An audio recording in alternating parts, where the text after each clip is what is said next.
It's Dark Norton here, aka the Card Game Nerd, and I have not uploaded in a while, have I? Well, I'm in high school and have to go through some changes, and well, not changes. It's more like I have to do some work, and I couldn't really do much. And I apologize if you guys wanted to see another video. It's just that I didn't have enough time, or sometimes I just forgot, or maybe I'm just bored. And now I'm gonna upload a video because I have not uploaded in a long time. Excuse me. Well, this is a dinosaur deck. This is like the dinosaur deck from the before the structure deck comes out, but this is built for the TCG. And in the OCG, they would already have like the Link summoning cards, like Link Spider and Deco Tucker. Hold up, if it can load. Sorry, my freaking Wi-Fi is slow.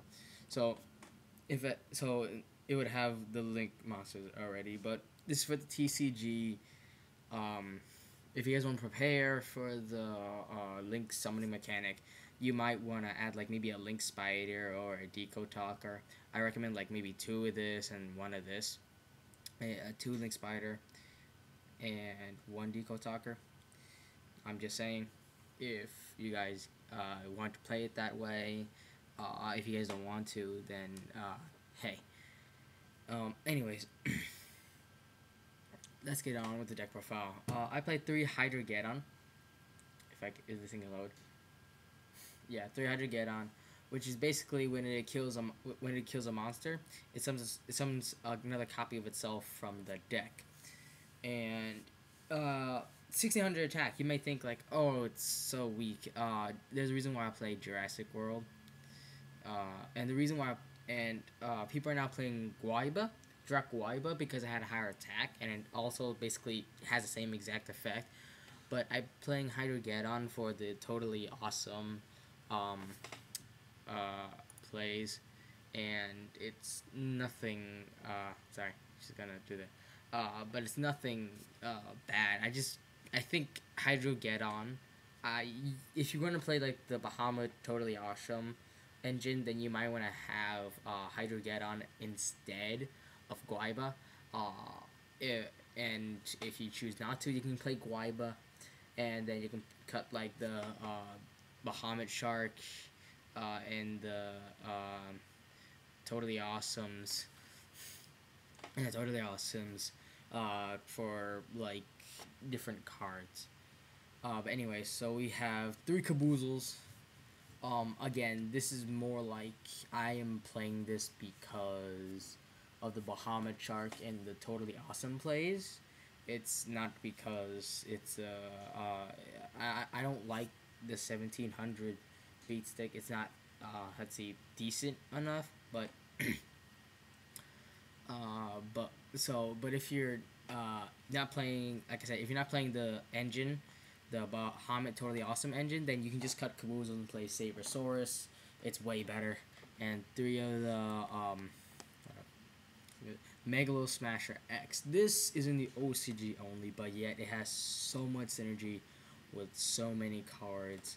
With the 0 defense, you can use Mass Chameleon. With its water, you can use it to summon Bahamut Shark. With its 2000 attack, is pretty big. And if you guys notice, I don't play Instant Fusion or Norton. You guys could. I choose not to, mostly because I can't really find the space. I guess you can cut like the 2 Desires. You can cut the 2 Desires, but I'd rather play the 2 Desires, and maybe like a Dark Hole to like maybe a Dark Hole, and maybe Pot of Desires for the Instant Fusion. But I choose not to play it, mostly because I didn't have enough space. I really could cut Dark Hole, but having 1 Instant Fusion isn't really consistent enough for me. And so just 2 Pot of Desires is good for me. And I had a lot of stuff I could add in, but I chose not to. Anyways, 3 Megalo Smasher X. So these are your 6 normal monsters, Caboozles and the Megalo Smasher. Going in next, we go into a Miscellaneousaurus. This came out in the new set, and it is pretty good actually. It is actually gonna be it came out in the recent set, but then it's gonna be reprinted again into the structure deck. So basically, it has 2 printings already, which is kind of ridiculous. But hey, so anyway, so what it does is basically it's like a hand trap for dinosaurs, and all the dinosaurs are unaffected by opponents' activated effects. You can banish any number of dinosaurs from your deck from your graveyard to special summon a dinosaur type from your deck with level equal to the total number of monsters banished to activate this effect. But destroy it during the end phase, yada yada. Who cares? Mostly you want to summon the Tyranno Infinity. Tyranno Infinity is here just for the fun, the tech.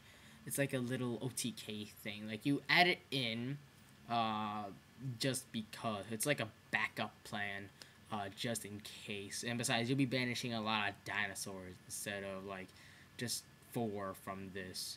And it'll be like 4,000 attack, which is already big enough, but you can reach it up to like over maybe, if you're lucky, at the max you can get maybe 6,000, and that. But to be generous, you can have like maybe 10,000, maybe hell 18,000, but who knows? Who knows? Anyways, continuing on, we have the Rescue Rabbit. The Rescue Rabbit for the normal monsters, and well, just to summon the normal monsters. It's nothing different.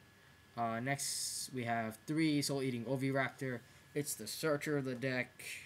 It's pretty generic. It's a Stratos. Stratos.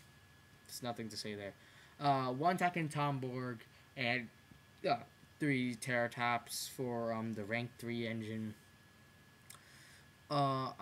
This is more like a backup plan, hence why Leviair is more like a backup plan. So instead of summoning like to me, Leviair isn't like an additional thing. It's more like a backup thing.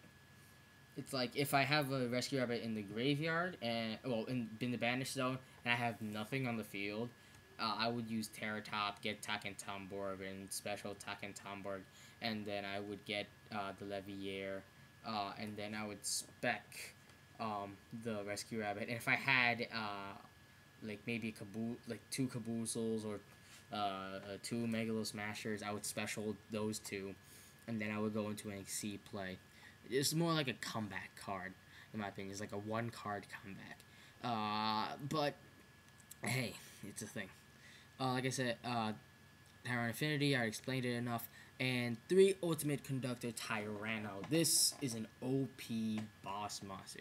It's rare to see nowadays to see a really overpowered boss monster. Well, in some cases it's not OP, but it is OP. So you can summon it via doing like the banishing 2 dinosaur monsters from the graveyard, just like BLS. Very easy. I'm not kidding. And then during either play main phase, destroy 1 monster your opponent control. Mother. During this play phase, destroy 1 monster you control, or in your hand. If you do change all face of monsters your opponent controls face down. So it's like a massive max Book of Moon, an AOE Book of Moon, as you can say, and it can attack all monsters your opponent controls once each. At the start of the damage step, when this card attacks the defense vision monster, inflict 1,000 damage to your opponent. And if you do, send the defense vision monster to the graveyard. It doesn't destroy it. It doesn't target. It's beautiful. And to be generous, if your opponent had like 5 monsters, you would flip them all down in face down, and you attack all of them. It would deal 5,000 to them already. That's insane. That's insane. And then you would not only you would have this on the field, you would usually have like maybe a Tyranno Infinity also, maybe a Evilzar Doka or Lagia and like attack them, and then they would go down pretty low. It's just a thought. But yes, three of this because you can get him out very easily. You want to play three. You don't want to really go any lower unless he gets limited or banned. But in the end, who knows? I'm just gonna grab the hammer. We have a dark hole in here because of the Zodiac format. It's like the lots of special summoning and spamming. 3 Fossil Dig, it's like a Rhoda the deck, and it's really good. You mostly don't want to add like maybe the normal monsters. You mostly want to add like maybe the Hydrogeddon, the Miscellaneous Swords, or the Oviraptor. But I would usually go for like Oviraptor, and then and then I would summon Oviraptor, and then I would like get off from that. Go off from there. 2 Jurassic World. It just lets my dinosaurs gain 300 attack. It's really good. Well, back in the days, like just normal beatdown. It's like a beatdown field spell. So nothing special. But you can cut it if you wish. I wouldn't, in my opinion. It's like a good attack boost. 300 attack. It may be not that good, but it doesn't shy away from saying like from Oviraptor to becoming like a 21, which is not really bad, and Miscellaneous to a 21, a 19, a 2000, and a 23, or maybe just be generous, a 38. But yeah, 2 Jurassic Worlds for the attack boost, and just because it helps out with the synergy of the deck. 2 Pot of Desires. This is a very expensive, more competitive. And if you do not have Pot of Desires, you can play Instant Fusion. But Pot of Desires is more consistent. But if you choose to not play it, it's fine. The deck won't slow down so much. It'll slow down like maybe like a 0.5%, but the searching ability of this deck is insane. So you don't have to be that worried. But Paladar just rushes, like it speeds up the deck by tenfold. But even if you get rid of it and replace it for like maybe as few techs, like maybe 2 instant fusions, you'll be fine. It really doesn't matter, kind of. But I play 2 Pot Desires because for the consistency. 1 Regeki, if this thing can load. Yes, 1 Regeki, and what else can I say? It's Regeki. 1 Soul Charge. People nowadays are not playing this. People are thinking like, oh my god, Soul Charge is like dead, it's like stupid. But no, even though it's at 1, it's still good. It doesn't matter if it's not good or not. It's still good. And it's like a comeback card. If you're not so low on life points, that is. 1 Upstart. Now, here's the thing. I would love to replace, if Upstart were at 3, I would love to replace the Pot of Desires for Upstarts. It would just make it a 37 card deck, but hey, there's that. 1 Imperial Order. This just came off the ban list, and it just negates all spell effects on the field. Once returned during the standby phase, you must pay 7,000 life points. This is not optional, or this card is destroyed. So basically, it just negates spells effect. It kind of stops pendulums. It kind of stops some other effects. It's nerfed, to me, I think it's nerfed a lot because it negates spell effects on the field. Nowadays, spells are more like activate, send it to the graveyard. It's not like they're going to stay on the field. The only thing that this will affect, to me, is going to be like Jurassic World. And hell, sometimes these spells are not like that, are not that bad to be negated by Imperial Order.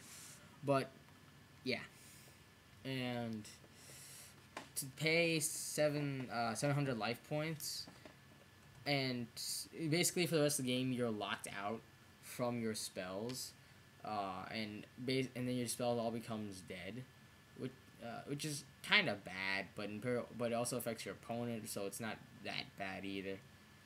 Continuing on, the Solemn Brigade, 3 Solemn Strike, and the 1 Solemn Warning. Can I say any more? It's just Solemn Strike and Solemn Warning. Now let's get on with the extra deck. Abyss Dweller. It has a lot of waters, including it stops affecting the graveyard. Infernoids is still a thing. Zodiac sometimes uses the graveyard. Paleozoic sometimes use the graveyard. Yeah. Well, Paleozoics always use the graveyard, but Bahamut Shark for the totally awesome play with Bahamut Shark. 2 totally awesomes. Just get that out of the way. 1 Castel. 1 Dagusta Emerald to shuffle your things back and like to recycle some stuff. And if you want, you can summon then the Caboozles or the Megalo Smasher. And yeah. And now the 2 Walking Solemn Strikes and the Walking Solemn Judgment. So Dolka and Lagia are like good in general. And it's nothing to be shy of. They're both good. I can't lie. Dolka stopping monster activations. Lagia just stopping anything in general. And yeah, it's pretty self-explanatory. I wouldn't play more than 2, I would say. Back in the day, they would play like 3 of each because it's so good. But I would play 2 of each nowadays because like the extra deck is so tight. Sorry, that was my phone. 1 Leviair, like I said, it's like the backup card. 1 Equip Engineer. This is like another backup card, and you basically have them as like a defensive card to protect yourself. This is like if you have a dead draw, but you still have like a Terra top, you use it to like keep yourself from dying. And then here's a Utopia package. Most people just play a Utopia and like a Lightning, but I choose to play either a Prime or Utopia Ray because one, actually it really doesn't matter for me if it's Utopia Prime, Utopia Ray, but to me the reason why I play that is because I can activate Lightning's effect twice. Most people are like, I use it once, that's it, I'm gonna use it for a game, but sometimes you need to use it twice, because like let's say your opponent has like a dry like maybe, how can I say this, let's say you play against a mirror match and he has like this, and so it's pretty easy to get out 2, okay? And so basically if you have a Lightning and then you only attack into 1, and because you only have like 3 materials, you're kind of stuck. But if you have 4, you can activate it twice. Yes, afterwards Utopia the Lightning is then basically how can I say, open to being killed, but you still remove 2 things using 1 card, which is kind of a good thing. You get a +1, kind of. And the totally awesomes. It's nothing special. Now, what do we think of this deck? It is good. It could become budget, actually. You can cut the Solemn Strikes for like maybe a Treasure Tribute, Compulse, and a Bottomless. And you can cut the this is like the expensive, totally awesome negation dinosaurs. This is not like the budget. If you were to play budget, you would most likely be cutting the Solemn Strikes, the Pot of Desires, and that's it. That is all you'll be cutting. And if you wish to, this is like an option. You can cut Hydrogeddon. And if you want to make it more budget, cut the Bahama Shark and cut the Totally Awesome. And if you don't have Lightning, which I will feel so bad for you, if you don't have Lightning, I am so pitiful. I feel so pitiful to a person that does not have Lightning, because I got Lightning on the day it came out when it was like $10. It was fucking kick-ass. Anyways, but if you don't have Lightning, you cut the Bahamut Shark engine and the Utopia package and put in like any card you wish. You can put in some instant fusions, some other card that you may wish to play. Who knows? I guess you can say you can play the Predator Plant engine instead of the Terratop engine, the Speedroid engine, because the Speedroid engine nowadays is so expensive. But yeah, and for those who want to prepare for the link summoning format, as of right now, they only in Dueling Book they only have Link Spider, Decode Talker, and Honeybot.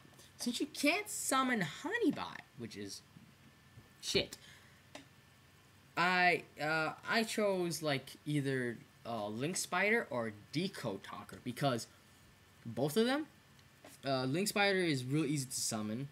In the end, you would most likely would want to like summon Link Spider and back it up with maybe a Doka or a Lagia. And then if you're lucky, if you're able to have a Decode Talker, I would most likely have like a Doka and a Lagia just to back it up. And so basically for these for the Link monsters, I would cut like the Bahamut Shark and the Bahamut Shark Totally Awesome engine. And yeah, that's really much it. The side deck is all up to preference. It's all based on the format. And yeah. Well, I need to go take a shit. And there's so many things that just happened that I did not even notice. But thank you for joining me. I am sorry if I have not uploaded in a while. Hopefully this will satisfy your thing. And I got timed out due to inactivity. But hey, it's all life. Thank you for joining me. This is Dirtbird, aka the Card Game Nerd, signing out.